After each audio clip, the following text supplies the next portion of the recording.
नमस्कार। आज एक नया कार्यक्रम जी10 टीवी न्यूज़ चैनल के स्टूडियो में शूट किया जा रहा है, जिसमें हमारे डॉक्टर साहब डॉक्टर विवेक पाठक साहब ईएनटी सर्जन हमारे साथ में हैं। तो आज दर्शकों को एक नई कड़ी इस जी10 न्यूज़ चैनल के माध्यम से मिलने जा रही है, जिसमें हमारे साथ जो साथी होंगे वो अपने जीवन के उन तमाम पड़ावों के बारे में, अपने संघर्ष की गाथा, अपने कामयाबी की कहानी हमारे साथ साझा करेंगे। तो हमारे किरदार जो इस कार्यक्रम में आपको मिलने वाले हैं, वो किस तरह से अपने जीवन को इस तमाम सोपानों से गुजरते हुए एक ऐसे मुकाम पर लेकर पहुंचे जहां उनको एक आत्मसंतुष्टि मिली और लोगों के लिए प्रेरणा स्रोत बने। तो इसी कड़ी में ये पहला एपिसोड आज आपके सामने है, संघर्ष से शिखर तक। तो डॉक्टर साहब, आपका बहुत बहुत स्वागत है जी10 टीवी के स्टूडियो में। बहुत बहुत धन्यवाद और आभार जी10 के श्रोताओं का। और मैं चाहूँगा आप हमारे दर्शकों को संक्षेप में अपना पहले परिचय दें, फिर हम लोग चर्चा आगे बढ़ाएंगे आपके कार्य के बारे में, किस तरह से आप आगे चीज़ें करते हैं। तो नमस्कार मित्रों, मैं डॉक्टर विवेक कुमार पाठक, नाक कान गला विशेषज्ञ और आप कह सकते हैं कि नाक कान गला surgeon, Kailash hospital Noida, greater Noida में कार्यरत हूँ। बाकी मेरा एक क्लिनिक है सेक्टर 20 में, डॉक स्ट्रीट हेल्थ केयर के नाम से एक कंपनी भी हमने चालू करी है। और जो प्राइमरी जो मेरी डिग्री है वो MBBS और MSENT, ये जो प्राइमरी डिग्री है। ये कहाँ से किया है आपने? सर मैंने जो गुवाहाटी मेडिकल कॉलेज गुवाहाटी से। बाकी तो आपका OT नोएडा में सेक्टर 20 में है? जी सर। जी। तो मैं चाहूँगा कि दर्शक हमारी जानना चाहेंगे कि आपने जो ENT सर्जन के तौर पर जो सफलता अर्जित की है, और आज दिल्ली NCR का तो है ही है, पूरे भारत में कैलाश हॉस्पिटल का बड़ा नाम है। डॉक्टर महेश शर्मा जी ने बहुत मेहनत से इसको तैयार किया है, मंत्री जी हैं, और आप वहाँ पर ENT सर्जन हैं। और आप अपनी कामयाबी के पीछे जो आपने ये सफलता हासिल की है, अपने मुकाम तक जहाँ तक पहुँचे हैं, तो इसके पीछे क्या राज है, क्या कारण है, वो थोड़ा सा दर्शक जानना चाहेंगे। देखिए, सर्वप्रथम मैं बताना चाहूँगा कि मैं मध्यम परिवार से आता हूँ। तो आपको पता ही है, मध्यम परिवार से आने के बाद संघर्ष कितना ज़्यादा होता है जी। और उसमें प्राय और चिकित्सा के क्षेत्र में प्राय आपको प्रतिदिन रोजाना आपको कुछ ना कोई जो है प्रॉब्लम सॉल्व करनी होती है।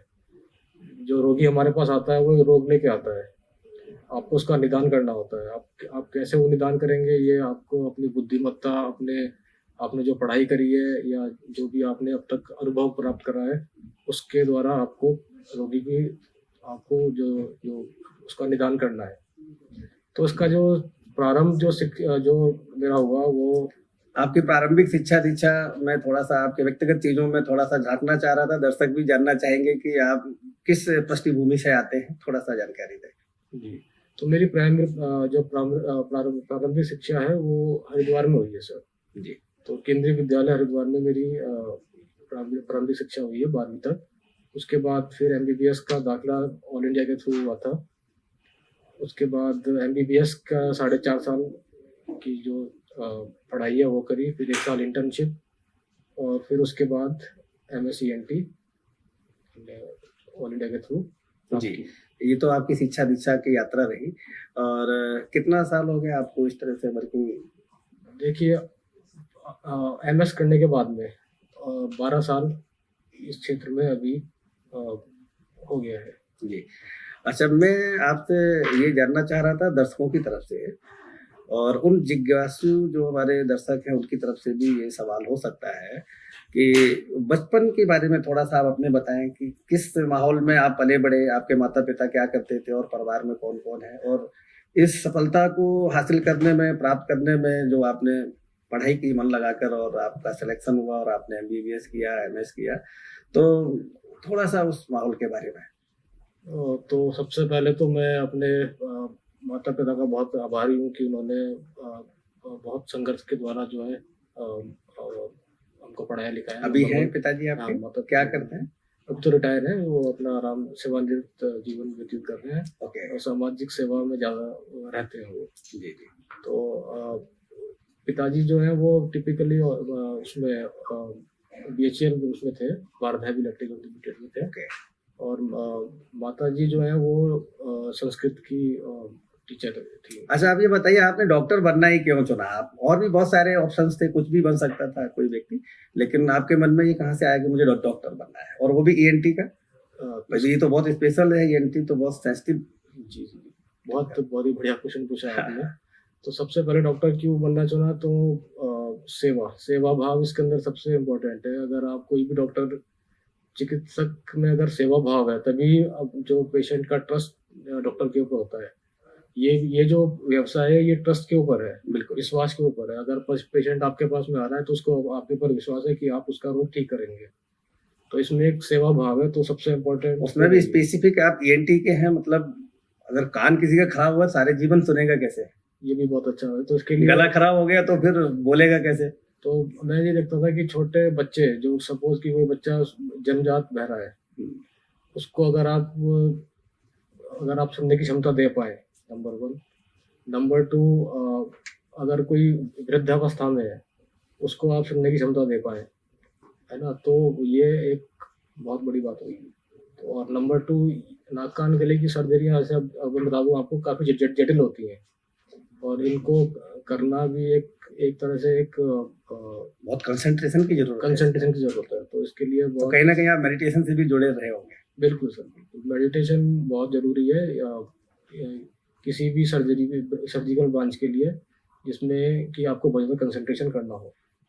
तो ये आपने कब निर्णय लिया कि आपको इसी मतलब चिकित्सा सेवा में ही जाना है?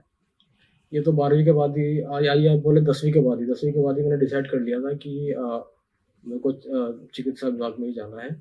और ऑप्शन तो दूसरी तरफ भी था, लेकिन शुरू से 10 आफ्टर 10th या 10वीं के बाद ही मैंने ये डिसाइड कर लिया कि चिकित्सा विभाग में जाना। तो आप अभी जिस हॉस्पिटल में हैं वहाँ कितने वर्षों से हैं वहाँ पर? 12 वर्ष हो गए। तो अभी आगे का क्या प्लान है? कुछ अपना प्लान किया है या सेवा में इस तरह से ही रहना है? अपना क्लिनिक हमने सेक्टर 20 में डाला है। बाकी कैलाश से तो मैं जुड़ा हुआ हूँ 12 साल से। अब हमारे दर्शक ये भी जानना चाहेंगे कि इस समय जो ईएनटी सर्जन है, स्पेशलिस्ट हैं, उनका एक किस तरह से उन्होंने संघर्ष से शिखर तक की यात्रा को तय किया है, तो वो लोग कुछ जानना चाहेंगे इस कार्यक्रम के माध्यम से। आपके एक्सपर्टीज से हमारे दर्शकों को क्या लाभ मिल सकता है? थोड़ा सा कुछ स्पेसिफिक आप बताना चाहें अपने चैप्टर के बारे में। तो नाक कान गला सबसे पहले तो महत्वपूर्ण है कि हम उनकी देखभाल करें। हमारी जो 5 इंद्रियां हैं, उनमें हमारी सुनने की क्षमता भी एक इंद्रियों में आती है। अगर जब तक हमारे पे है तब तक हम उसका ध्यान नहीं दें, अगर, और जब नहीं होगा तब हम उस पर ध्यान दें। इन दोनों बातों में बहुत अंतर है। तो जिसके पास नहीं होता उसको क्या पता होता है कि मैंने क्या चीज़ खोई है। तो सबसे पहले अपने कानों का पूरा ध्यान रखें। शोर शराबा जहाँ पे हो, उन सब जगहों पे वो ये सब चीज़ें जो है थोड़ा हमको अट्रैक्ट करती हैं। कोई भी चीज़ होगी, जैसे अगर डीजे पे गए हम, तो तेज आवाज़ है, वो अट्रैक्ट करेगी, लेकिन हमको वहाँ पे नहीं जाना। अपने कानों के पर्दों के लिए बड़ा हानिकारक है। बिल्कुल, नसों के लिए भी, पर्दे के लिए, दोनों के लिए हानिकारक होता है। तो शोर शराबे की वाली जगह से थोड़ा सा बचें, और अपने कानों में कोई भी चीज़ बाहर से ना डालें। अगर हम हमारी टेंडेंसी होती है कि कान के अंदर बाहर से हमने कुछ भी चीज़, इवन की अपनी पेन पेंसिल भी, कई बार चाबी भी लोग कान में डाल लेते हैं, लेकिन वो किस सतह पर रखी हुई है, उसकी वजह से कान में इन्फेक्शन पहुंचने की संभावना बढ़ जाती है।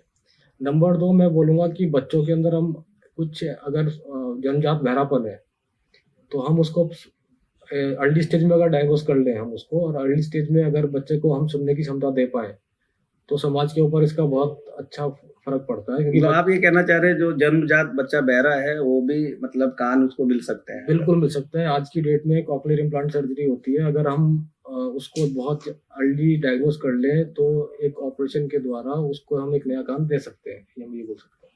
ओके। दूसरा, जैसे ये तो ईयर का हो गया, एन माने नोज का है, इसकी क्या एक्सपर्टीज है? थोड़ा सा इसके बारे में भी दर्शकों को जानकारी मिलेगी आज आपके होने से। जी। तो नाक के ऐसा है कि देखिए, नाक का जो काम है शरीर में, हम बोलते हैं कि ये नाक का एक तरह से वातानुकूलित, बोले एयर कंडीशन है। हम सांस लेते हैं नाक के द्वारा लेते हैं। तो जो भी हवा हम ले रहे हैं, उस हवा का हमको ध्यान रखना है।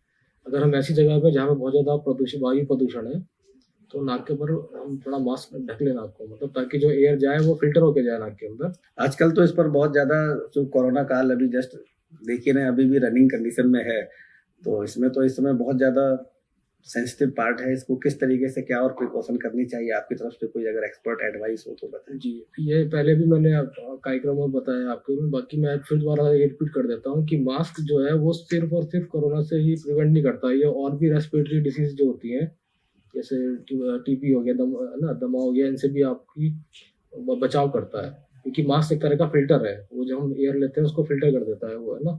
तो मास्क स्पेसिफिकली कोरोना से बचने के लिए वो मास्क जरूर। इसमें भी कुछ सेगमेंटेड है हमें किस तरह का मास्क लगाना चाहिए, अदरवाइज तो जनरल मार्क बहुत सारे हैं, लोग कह रहे हैं मत लगाइए, इससे तो कोई फायदा नहीं है, ये लगाइए इससे बहुत फायदा है। नहीं, फायदा तो हर किसी से होता है, अगर कपड़े से भी ढक लेते हैं तो उससे भी फायदा है, मतलब, है ना। लेकिन मास्क अगर बोले आइडियल मास्क तो फिर वो N95 होता है, अदरवाइज अगर नहीं है तो अगर आप नॉर्मल सर्जिकल मास्क या इवन कपड़ा भी लगा लेते हैं नाक के ऊपर में तो उससे भी प्रिवेंशन होता है। तो इसको बोलते हैं ना, some prevention better than no prevention.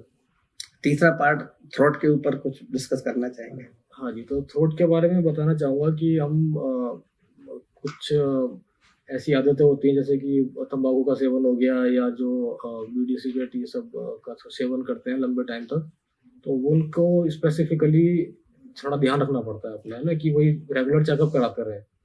कोई भी आवाज़ में बदलाव आ रहा है, आवाज़ बैठ रही है, तो तुरंत की तुरंत जो है उसका।